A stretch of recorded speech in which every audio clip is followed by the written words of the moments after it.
post man siya picture na nga kamao siya magtahi. Murag ang iyang gitay, murag costume man siguro itong bihati kay green man. Murag, tawag na kaya may may kamao. Murag ka sa magina pa nang. Ganahan daw siya magpalit sa electric. Mahalag daw ka. Ayun ko ba sila ay kamay?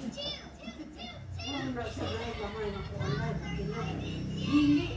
Wala siya gamay na Pili magpalit. na ng gamay. Basta murag na Pero isaya na gamisa. Sa sayal ay ni. Muli ko siya.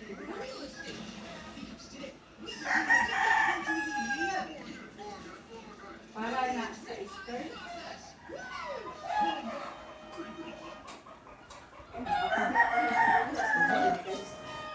Ay, dili na amon daw siya eh. Ay, dito siya ganahan sa gamay. Kay walay kusog. Kana siguro mga gamay, kana na siguro na sa mga dagkay nakita. Pero kung ka ng mga dagko, mo ito ano, dili makabulot. Mati siya di-post man, pinasunan. Kamao siguro hindi mag-post o napasunan kay. Basta nakay interest na Sa una na ditudluan man ko ana kay naaman gid yan nga makina ka ng kada parani ka ng old mo makina ba senior.